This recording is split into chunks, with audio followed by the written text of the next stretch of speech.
Hey everyone, it's Kate. It's December 16th, 9 p.m., and I'm here with Michael Lee, and we're here to talk about men in the bookkeeping industry. I thought it was an interesting topic, and he replied that he would be willing to talk about it with me, so I'm glad to have him. Michael, we're glad you're here.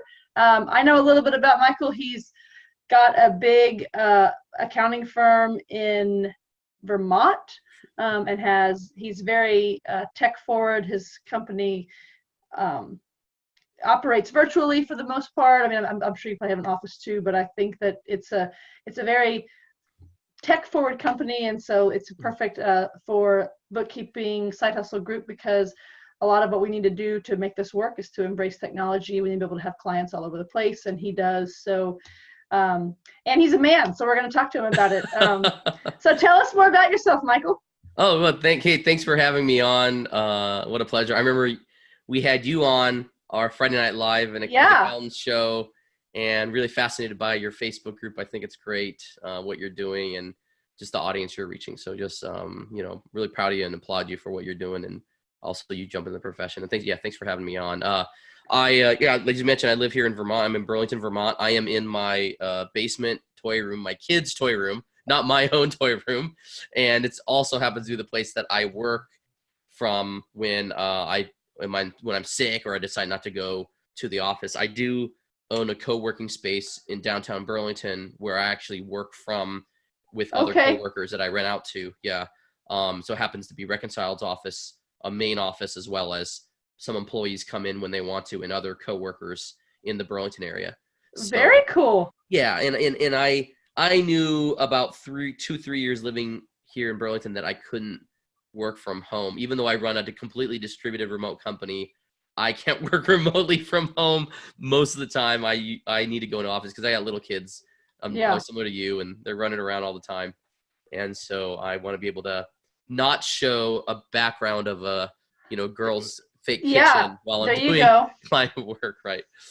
So yeah, so I live here. My wife's from here, a native to Vermont. I'm a native Phoenician from Arizona, and we got three young kids, two boys and a girl, and I've got a firm called Reconciled. It's my primary business, one of three that I operate or help operate. And I started two others this year, but Reconciled's an online bookkeeping firm, and we've got close to 30 employees all scattered throughout the country, and one employee that's working abroad, that's traveling the world with his family and working abroad. So yeah. Very cool. Very cool. Um, all right, so that's your background. That's your company. You're a CPA, right? You're No not. CPA. Yep, I have no public accounting background. No. Do you have an accounting degree at all? I studied accounting in college, in Arizona Okay. State. Yep. And, but my degree's in business administration, and then I had to focus on accounting. Yeah. That's very interesting. Yeah. I think that, yeah, I'd like to hear more about how so you could have, did you ever work for an accounting firm, like work for anybody else, or did you always go and have your own business? So I started bookkeeping in high school, Okay. real early on. So when I was in middle school and early high school, I worked summers for my brother-in-law. He was a CPA, and he basically introduced me to accounting because he was dating my sister at the time. And so I would go work summers for him at this nonprofit where he was a CPA, and I was doing data entry basically for cash. He would give me cash, and he would give me rides to the work because I was literally, I wasn't of driving age, but I would go work summers and just do data entry into a computer, into a Lotus database of data that the nonprofit needed. And then I worked there for several summers, and then by the time he left, when I was 16, he had trained me on the accounting system there. And so they offered me the job to be the accountant at this nonprofit, the bookkeeper, right? So Yeah. I did a lot more than that. I did the budget, I did bookkeeping, I did payroll processing. I created the reports for the board, and it was probably something that a 16-year-old kid shouldn't have been doing, but I learned how to do it and was confident enough. And it was an ACPAC software. It was a DOS-based software system. And then eventually I migrated them to QuickBooks Desktop on my own. And so, but yeah, I started from 16 to 19. I had that job, and that was kind of my first foray into accounting. And then when I was got in college, I did bookkeeping throughout college to kind of basically support myself while I was going to college.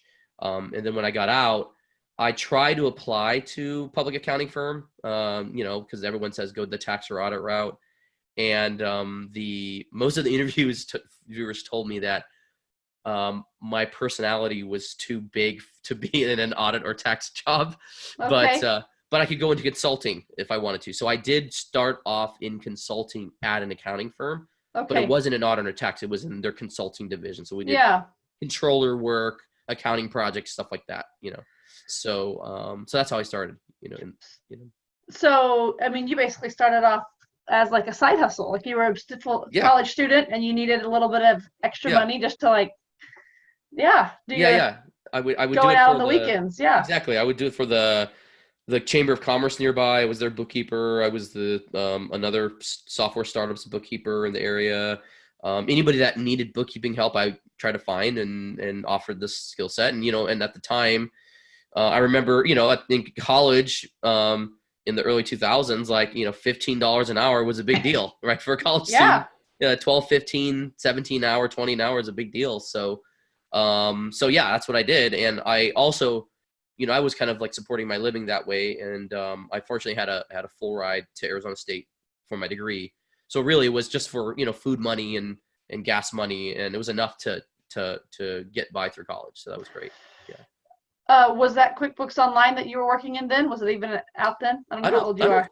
think I even knew if it was. I didn't know it existed. I don't think it was. I Okay. think it was all desktop, QuickBooks Desktop, and I also was using Peachtree or whatever software the different organizations, because I had started in ACPAC software, which is DOS based. So if you're comfortable with a DOS based accounting system, you're going to be comfortable with anything out there. Right. So yeah. Anything's better than that. All right. Well, cool. So I'm intrigued. I approve a lot of people into my own Facebook group. I'm in other bookkeeping Facebook groups, and my impression is that there's not as many men as there are women, and I just thought I would like to talk. I thought it'd be an interesting topic. So I wrote some questions down, and folks, y'all listening, if y'all have any specific questions, please ask, and we'll try to answer them. Michael is very used to be putting on the spot and asking questions on the fly. So he's don't be shy. But Michael, so you're a man, and I looked at your company's Reconciled's website, and you said you had 30 employees. So when I looked, I thought I counted about 26, and there were only so that's about 30. And I counted. Yeah, we've hired about 4 more since that website was updated. So yeah. Updated, yeah. And I think I counted like 6 guys out of the 26. So very skewed, very, And so I guess just kind of a question, like, where are all your brother where are the bros? Where the bros? Yeah. Yeah. Well, so, it's interesting because if you look at most accounting firms, I think, I don't know what the stat is, but I think I heard that in the accounting profession, even if you look across accounting, payroll, auditing, the whole profession, it is a high majority women in regards to the gender balance is, I think 60. One of the stats was 60% women, 40% men, maybe 55, 45, something like that. But that's more equal than I thought. Yeah, but in the leadership level at CPA firms, public accounting firms, it's majority men. It's like 90%. It's something ridiculous, maybe 80%, 90% men. But we don't bill ourselves as a public accounting firm. We bill ourselves as a bookkeeping firm, even though we do a lot of CFO work, strategic work, advisory work. We still bill ourselves and publicly face ourselves as a bookkeeping for entrepreneurs, and so the majority of our recruits or candidates that apply for our jobs are women, and probably because we're predominantly looking for people who value flexibility, value the remote nature of our work, value culture, and also want, and I think, and primarily this remote work idea that we've led with has drawn a lot of women to us as candidates. I don't I don't know the exact stat, but we probably get 90% of our applicants are women, maybe 95. Okay. It's pretty high. So I don't know exactly why that is. I just know that's the case. And I think a part of it is most men I know are seeking, and especially if they're in the accounting profession, they're looking at jobs at public accounting firms, and they're wanting to rise the ranks to partner status. So that means they're not really looking at primarily the remote based jobs that would have you work from home. And frankly, most men don't want to. A lot of men, or most men I know, don't want to work at home. They don't want to work from home or at home, because they want to be out of the house and they want to be downtown, or where the action is, or whatever it is. They want to be around people. And there's also probably historical societal pressures, and it depends on which culture you're in, where men just don't feel as pressured to be at home. And I think that's still the case. I think that's a reality. So go ahead. Well, your firm is mostly virtual, but I would bet that even like someone, 20 years older than you, who's got a long-standing bookkeeping firm, they're maybe not as cool and progressive and hip and co-working spacey as you are. I would still bet those firms are majority women bookkeepers too. My hunch would be. It's probably the case. And so those people aren't working virtually necessarily, probably, at least 10 years ago. Yeah, they're probably working in an office too, right? So I don't know. I can only speak from my experience now. And like you said, most of the bookkeepers I meet and most bookkeeping firm owners I meet are women. And if there's a man I do meet, usually in the profession, usually they're CPA, or usually they're a bookkeeping firm owner. So they own the firm. They went out and started it. So even, I beg for guys to apply and I get so excited when more guys apply. And even the 6 guys you saw, most or half of them are my sales guys. The other half are the actual bookkeepers. So that's even funnier, is on the sales side, I get more men that apply for the sales jobs than women at our firm. So that's an also interesting mix as well. The other thing I could think of is, bookkeeping has traditionally also been tied to people who come from receptionist backgrounds or office administrative backgrounds, and that definitely leans female heavy. And so if you were a receptionist or an office administrator or a personal assistant or executive assistant and you picked up QuickBooks on the way, maybe you're gonna transition into a fuller career in bookkeeping and hopefully into accounting. So that's what I think I also see. I saw a lot of resumes of people that have applied to Reconciled where they didn't come into accounting through a traditional route. They came through a non-traditional route. And so this might be their second career, where they want to grow in their bookkeeping or accounting career, but they didn't necessarily go through the public accounting path. So as a young man, when you were, doing the side jobs you had in college, and then you decided to start your own company, I guess, after your brief work as a consultant, did you have any hangups at all about saying, like, I'm going to start a bookkeeping firm? I'm going to go where all the chicks are. Yeah. If that's one way to look at it, I guess, if definitely, I think that I was already used to taking risks in my life. And so we had moved here to Vermont, which was a big risk because you don't move to Vermont for your career. That's like no one moves to Vermont for your career, right? And you move to Vermont for a specific lifestyle, and that lifestyle is probably not going to be a lifestyle full of wealth. It's going to be full of kind of satisfaction and balance and life happiness and contentment and snow. And snow and white snow and and liberal politics and all these other things, right? Bernie. And Bernie, yeah. So that's why you move to Vermont, is you raise your family and also, so we're here raising our kids, and so I started doing consulting around the area, and basically started like offering myself as a part-time consultant CFO, but was charging at first very low rates because I didn't know what the market would hold in the area compared to Seattle, where we were moving from at the time, and started offering. And then as I got into companies, I realized, wow, the bookkeeping is terrible at most of these companies, or the people they have doing the bookkeeping are, again, traditionally office receptionist, somebody that's not trained, the bosses, the owner's wife, the owner themselves. Oh yeah. I don't know if it's a nonprofit, a board member that is a banker, but somehow supposed to know accounting, right? And The so 14-year-old nephew, yeah, right? nephew, yeah, at the local cafe, the 14 nephew that's interested in accounting, So I said, oh, I think I can figure this out. And by 2015, when I started, QuickBooks Online and the other cloud apps were really good. They were on par with the desktop, in my opinion, in regards to 80% of what you needed done. Right. So that's, I felt like I could, at the time, it wasn't this grand plan to grow a huge business. At the time, it was start this, hire one or two, maybe three bookkeepers at most, and it's going to keep funneling CFO work for me. But this is not going to get a huge. And by the end of that following year, I realized this was going to be bigger than just me as a CFO. So, Okay. So I don't think you have to have a master plan for your people who are doing bookkeeping as a side hustle.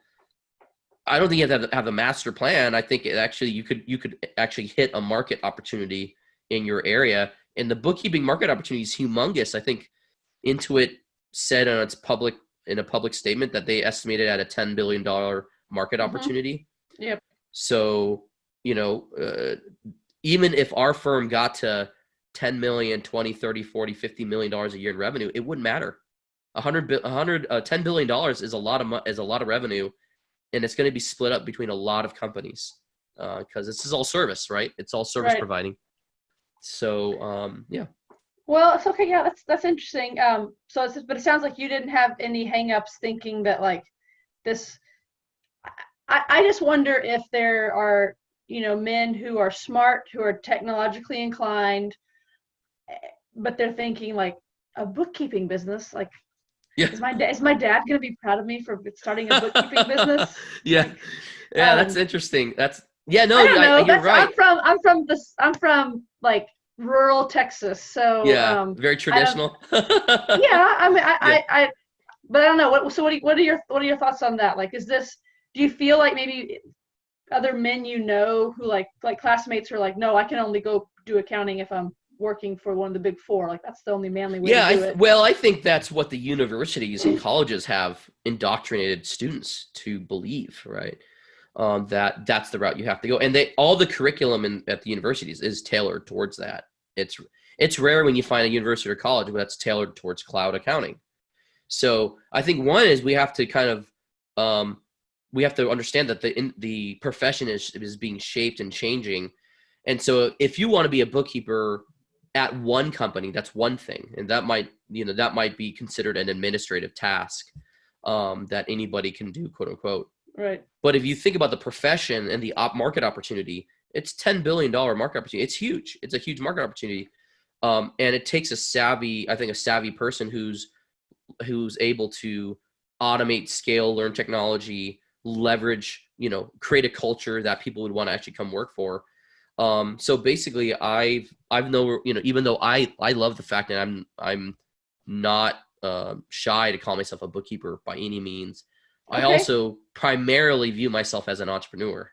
So okay. if you're a bookkeeping side hustle eventually gets to a full-time hustle with a ton of clients, and you start hiring people and outsourcing that work, well, you're an entrepreneur now. You have to start thinking that way. And an entrepreneur, your goal is to try to create a business that holds an indefinite lifetime after you exist. Right. So that means creating culture, leading, pouring into people, creating a vision that's compelling for both customers and for your employees. Right. And so, but I guess because I started so young, I was never ashamed of. I thought bookkeeping was a thing to be proud of because I saw how fulfilling it was for myself, and also how valuable it was for business owners to have solid bookkeeping. So I think if you understand the value of it, it's not it's not something to be ashamed of at all. Okay. Yeah. Yeah. You're probably making more than your guy friends who were like doing something more manly. I don't know, during college. Like you're like, Yeah. well, I'm making $17 an hour in the 2000s, guys. Like that's a Yeah. lot of Yeah. money. Yeah. Right. Right. Right. Exactly. um, Yeah. okay, yeah, interesting. Well, so do you think there's any unique advantages that men bring to the field? You said you're excited whenever like a man applies. Are you Yeah. just glad to have some more like testosterone around, Yeah. or do Yeah. they bring something else? Well, and so there's a variety of reasons, right? Like, so I think that depending on depending on who's watching or listening, like being a male business owner with majority of female employees, like in a era of Me Too, in an era of and rightly so, where transparency is a leading part of and a desired leading part of most cultures. I live a very, very transparent life for people because I realize that as a male leader, there's a lot of things that I could be misunderstood about as a leader, and also a lot of words as well as intentions, both verbal and nonverbal.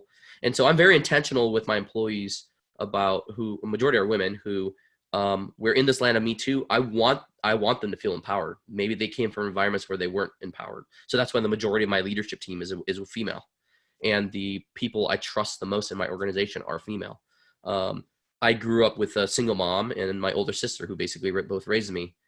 And so I am more used to trusting women with instinct and leadership. And so, but I'm also very, very transparent with the women at my office that, hey, if you are uncomfortable with me in any way, if there's anything I said or done that seems inappropriate or feels inappropriate, I want you to report it to somebody that you're comfortable with doing that. If not, here's the Vermont Department of Labor phone number, and you Okay. call them, please.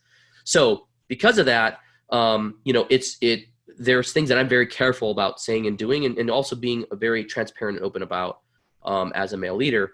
So getting guys to join, one, helps bring kind of gender balance to my organization, right? And also helps me feel like I can also be informed by in the profession how are men viewing the profession at large. Okay. But also our entrepreneurs are going to be a diverse set of entrepreneurs, and so I want our organization to have the diversity that represents our customer base, right? And so we serve both men and women. Although we did a study a few years ago where we found out that the number one visitor to our website was a female serial entrepreneur. So it was a woman in their 30s or 40s who was on their second or third business, and that would be normally attracted to the Reconciled website. It was really interesting why Okay. that. Okay, so but we have male and female customers. They have a variety of backgrounds, and we wanted male and female bookkeepers to serve them, right? So that we could represent the customer base we were serving. So that's what also excites me about bringing men to the profession when they apply to Reconciled. And also, I think there are only so much. There's only so much room, or I guess so many bookkeeping firms that can be started and actually succeed, that actually grow and succeed. At some point, the market will get full and saturated. And so it's always I always like to have men who want to show up and they want to learn. And I tell them, look, in 2 or 3 years, if it's something you want to go and do on your own, feel free to take everything you've learned and go do that. And I would be really glad. I would be totally happy if that's something you want to do, because you would have learned that here as well. And I also say that to women as well. If that's something that they want to do for their lives, I'm more than happy to help them learn what I've learned and how I'm doing it, and so that they can go start something on their own as well. So, yeah. I guess it'll be interesting for you, since you said Reconciled was started in 2015. Is that right? Yeah. 4 years ago, about 4 years ago. Yeah. So you're you're obviously not an old guy, so you don't. It'll be 15 years from now we can call each other again and say like did anyone stay with you for the long haul? And if so, Right. were those men or were they women? Right. I don't know. That's just an interesting story. When we're gray-headed, we can catch up on that. That'll be interesting. Because Yeah. I wonder if their nature might be to take the skill set, like you just happen to get like the world's earliest head start doing Right. something super technical, like migrating someone to QuickBooks Desktop as like a high schooler. Seriously. Right. Um, so you obviously like came with like a huge advantage to just because from your background. And if everyone else just they're going to ramp up, at a little bit, shift it by a decade, and then they're like, okay, Yeah. now I've got my 10 years of experience. Now I can go build a great bookkeeping firm, and they'll be more likely to take the risks, like you said. Yeah, Potentially. totally. And I always tell employees, like especially ones that might be at the leadership level, I say, hey, if you want my job, you are more than welcome to have my job. I'll tell anybody in my company, if you want my job, you can have it, because they see the responsibility with the job, right? There's the financial risk. There's the decisions I have to make that impact all the employees and their livelihoods and their families. Payroll. Payroll. Make payroll. Yeah, I got to make payroll. So if you want the job and you want the risk behind it, here you go. Like, here's the job. And so that's why I go, this is not for the faint of heart. We actually recruit. We've had employees who have come to work for us and still with us who have taken bookkeeping courses to launch their own bookkeeping business. And by the end of the course, they realize they love bookkeeping. They don't love being the business owner. Yeah. Right? And so one thing your group, you might learn as doing bookkeeping on the side, you might quickly learn, I don't enjoy sales, or I don't enjoy marketing, or I don't enjoy networking, but I like bookkeeping, right? Yep. Or you like the other. You like sales, you like marketing, you like growing, you're okay at bookkeeping, but really you'd like to hand off the bookkeeping work to somebody else and manage some people. So those are two different things. Neither of them are better. They're just different skill sets, right? And so that's, I think that's what people can learn through bookkeeping as well, when you start getting into it. Yeah, I totally agree. It's just different. Neither is better, like you said. I do think I've actually been toying with that, like polling the Facebook group of, in my mind, there's kind of like three categories that I like. You're like a freelancer job seeker, like someone who just wants to work for someone else, but perhaps virtually, more like a job, like an employee, or you're the word I use is solopreneur, like kind of just like a small, like you just want to make some money during like the cracks of your life potentially, or maybe work a lot of hours, but just you don't want the headache of like the payroll and the and people and like people all that and stuff. And then there's like the full-blown entrepreneur. Right. And I would be curious, I've been thinking like I should just make those three categories and say like, where would you put yourself? And I think a lot of people might, like you're saying, that employee that was taking a class, to think, oh, I'm gonna go do this, and then they're like, no, like it's hard. I don't want to make posts to put on LinkedIn, and I don't want to like build a website, and I just want to do bookkeeping, right? Because I'm good at it, and I'm trying to figure out where I kind of land in all that too. But yeah, that's a good point. That's good. And if you have a friend, or you have a spouse or a significant other or somebody that maybe you're good at bookkeeping, but you're like, I'm too nervous about sales and other things, but I have this friend that totally loves that side and would go into this with me, there's an opportunity right there. Right. Yep. So if you have somebody who is natural with people, like my sales guy, he's natural with people. He loves selling. He had no bookkeeping background, and he owned a juice bar. That's what he owned. But he did the books for his juice bar, and he realized how much he hated it. And so now I was like, well, that means you can empathize with our end customer. You can understand. So he came to work for me, and he's great. He's at the head of sales. So you don't need somebody that has to know bookkeeping to sell. They just have to be able to empathize with your customer and understand the position they're in. So that's another way, if you want to still be an entrepreneur owner and grow something, but you don't want to be this front facing, you find somebody that can do it. So, yeah. You think there's any downsides or like disadvantages that a male bookkeeper has? A male bookkeeper has? I don't know. That's hard. Like, I guess for every positive, it could also be a negative, and for every negative, it could be a positive. So like,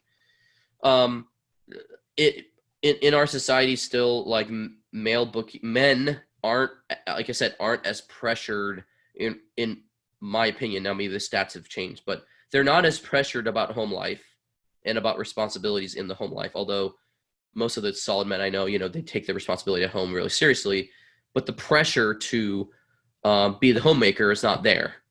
So what happens? Like, kid needs to be picked up. There's a default person. It tends to be the wife. Kid gets sick. The kid gets sick. To who's going to stay home and watch the kid? That tends to be the wife. Like that's a reality in our society still, even though it's getting less and less that then it's getting more even. So a male bookkeeper probably has the advantage of they just got a lot of capacity and a lot of forgiveness in their life and at home to be able to take on a lot of that capacity because they're quote unquote providing for the household. If they're married and have kids, if they're single guys, I know a lot of single guys that they will work a lot. They will work long hours because they're single, got nothing else to do, and they have no interest in dating, and so they just work, right?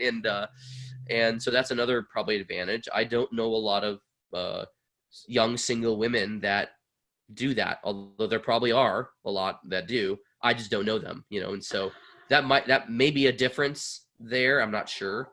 I don't want to stereotype. So here's a question. You bring on a new client and you have to decide, like, I'm guessing y'all have some sort of like lead person per client or something. Yeah. Do you have any mental thought process about, like, okay, this client needs a gal or this client needs a guy? I don't. So I did not have the luxury of that before because the majority of my first employees were guys, my first two, and then the rest were women after that, and they've mostly been women since then. Okay.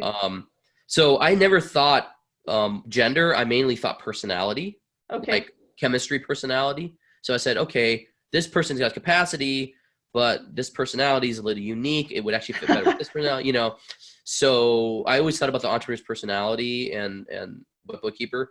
Now I'm actually not involved. I've built the firm to a size where I am not involved at all, from sale to bringing on the customer to bringing to the bookkeeper. I don't make any of those decisions at all.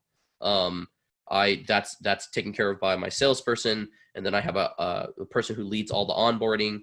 And at onboarding, she basically interacts with the department manager of operations and says, which bookkeeper has capacity, who should we give this client to? They decide amongst themselves, and then off they go. So I have no involvement at this stage in the business, and I haven't had involvement for probably about a year in that process, which has been uniquely different, free, but also a little terrifying. But especially if you're if you've built the whole thing and you're like, is it all working? Is it working the way it should be? Right. But it seems to be. So I just kind of said, okay, I got to trust the people I hired, right? So,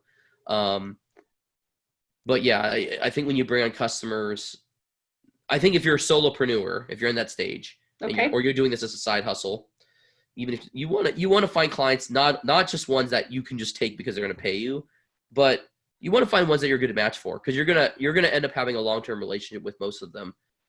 Most people aren't going to switch their bookkeeper for 2 or 3 years. That's no one wants to go through that. But yeah, it's so hard. Yeah.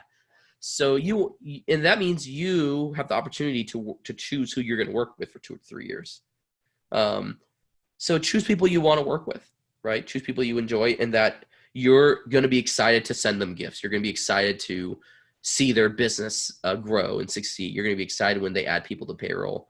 You're not going to mind doing that last minute payroll or giving that last minute bonus for them, processing it, because you're excited for them. You want to find those kind of clients. You don't want the ones where if they call, you dread picking up the phone. Yeah. That's going to be tough, especially if it's a side hustle. It's like, you want your side hustle to be enjoyable. Right. You're like, I don't need this. Yeah, I don't need this. Yeah, exactly. Okay. Well, I've got one more. And folks, anyone listening, if you've got any questions about men in bookkeeping, type them now. We've seen some comments. We haven't seen any questions. Yeah. I can't see the comments. Are they good or are they? No, just someone says she'll work in your sales department. There you go. Says, yeah, just kind of the difference. But some of the stuff you were saying about like society, traditional roles probably has some trickle down effects into even just this industry about like who's available, who's not, who maybe has come up through maybe more an administrative role. that kind of stuff. So just Yeah. kind of agreeing with you. No one's saying you have no idea what you're talking about. When do Okay, you think the market will be saturated? oh, I don't see that. I didn't see that. Yeah, Diane Mueller asked that question. That's interesting. I don't know why I can see it. When do you think the market will be saturated, and will be QB Live that speed up the happening? So this is what I've said to my friend Hector Garcia and others. The right now in the U.S. across the board, whether it's bookkeeping or whatever, but I think especially in the accounting world, it is a war for talent right now. So everyone's competing for good talent, whether you're doing it yourself as a side hustle, as a solopreneur, or you're going to work for somebody, or you're trying to hire people. So into a QB Live and all the other online bookkeeping firms across the world, as well as firms like mine, we're all competing for talent. And so we all do the same thing. We all do bookkeeping, right? Everyone says, oh, I do it differently, whatever. It's all the same. It's all bookkeeping. It's all the same tech stack, all the same service, right? So what's going to make it unique? You have to create a culture and a vision that people want to come work for. You have to create an environment people want to come work for. So why would somebody want to come for work reconciled as opposed to QB Live or, right. Kate Johnson or whatever, right? That's the only differentiator I have is what's the vision and what's the culture I'm creating. And so it's a war for talent right now. And if all things are equal, if everyone's going to basically pay similar rates, use a similar software, similar service, it's all about culture at that point. And so when it'll be saturated, I know it's going to be a while. I think it's going to be a while because there's 20 million small businesses in the country. So at least in the US, 20 million plus. And there's only one accountant for every 500 businesses that start. So no one wants 500 businesses by themselves. Exactly. No way. Yeah. One accountant can handle bookkeeping, 10 to 20, 30, 40 clients. Even if you automate it like crazy, 50 clients, not 500. You ain't going to automate 500 on your own. So, there is a low supply of accountants, and millennials aren't flocking to accounting degrees. It's not popular right now. So that's what's interesting about the market is I don't see it being saturated for a long time. So millennial men, y'all need to. There's an opportunity here. It's a huge opportunity. Yeah. Interesting. Okay. Well, so any advice for any men watching this about how to, like if they're applying for you, they're going to be maybe brought to the top of the stack just based on their name. At least you'll give them it causes an eyebrow to be raised, right? You're like, oh, okay, like here's a guy. This is going to be a little different. So yeah, so I could tell people real quick. We have a fairly long application process, and so whether you're a guy or girl, everyone obviously has equal opportunity, whatever gender you identify yourself in, and but you have to stick through the process, and the process is you submit a resume, we review and cover letter, we review it. In response, you're gonna get a link to submit a video to do a video interview. You're gonna answer 3 questions, and it's through Spark Hire. So there's basically 3 questions we're gonna ask. You're gonna record yourself on your computer or on your phone or your iPad, and you're going to submit answers to these questions. And so you got to be comfortable doing it. And that already cuts out like 50% of the people from continuing the process. They're unwilling to record answers to a question on video, or they can't figure it out for some reason. And then we also send them a bookkeeping exam as well. I think that we might even do that before the videos. We send them a bookkeeping exam. So you have to be willing to take a bookkeeping exam online. And then, those 3 steps, submitting resume, cover letter, answering some video questions, doing a bookkeeping exam, you have to be willing to do all those 3 things before you even talk to a human being. And then that's when you eventually talk to our HR recruiter, who works for us full time. So that from there, then after you pass that interview, there's a second round of interviews, a third round of interviews, and then you get to me finally. Once you get to me, you're basically going to get an offer. I'm just there so that you can make sure you're comfortable working with a CEO or leader of the organization that's like me and that has a vision that has the vision that I do. So if we want our employees to all feel like they're waking up and knowing that the owner of the firm, the primary owner of the firm, and the CEO is somebody that they can get behind, and it's somebody that they're totally confident about, right, as a leader. So so that's that. So whether you're a guy or girl, if if that's what you're interested in, it's going to take, the whole process can take up to 60 days, sometimes 30 days, depending on how many people are applying to the jobs. But I probably only get to talk to 1 out of every 100 resumes. So then kind of, the question I asked was, do you have any advice for men? So it sounds like it's just follow through. Patience, follow through. Yeah. Patience and follow through. Okay. Yeah. Maybe that's not a very, I wonder if that is, the stereotypical guy, if that's not if that's not a man's nature, like they want more, maybe they're more aggressive, more go-getter, and so they're like, whoa, this guy's process is slow, like I need some more action. I don't know. Yeah. Well, and speculating. most remote jobs, like I suspect that ones have thought thoroughly through the process like we have. Don't wait until you left your job to apply for the job. Like, apply if you think you want a remote job, apply 3 months from now. Okay. Right? So if you're looking for a remote job, start early and let people know I'm looking to start, in the future. Because oftentimes we're on a roll, we're hiring all the time. So we're doing about 2 team members a month we're adding to our business. Wow. So we're always looking out in the pipeline in the process. So if it's 30 to 60 days from now, well, we're interviewing today for February or March start dates, right? Okay. So start early, because we might not talk to you until February if you apply today, and you might not start till the beginning of March. And so, but if you need a job that starts in January, well, it's too late to start applying now. We're probably not going to get you through that process fast enough to start in January. And we probably have, we do have the 2 or 3 candidates starting in the beginning of January already locked down. And we'll have our February ones here pretty shortly. So I think that's the other thing to learn about remote jobs, is a lot of them have the candidates rolling out pretty far ahead. Are those candidates in January all women? Yes, they are. Yes, they are. We had one guy start this month, but he was a sales guy. And we had 2 guys start last month that were both guys, 2 bookkeeping guys. So that was interesting. Okay. Yeah. So yeah, it's very interesting profession. Well, this has been cool. Hopefully we didn't offend anybody if we talked in stereotypes. But I feel like as I've just started to get into this world for the last couple of years now, my experience before taking time off to start my family, I was in oil and gas, which was all men, and then I was at a business school that was so all men that in our orientation they made this announcement. They were like talking about all the stats of the classes, and they're like, okay, we speak this many languages and there's this many countries represented, and we have like 23.8% women, which is like the highest of any like MBA program.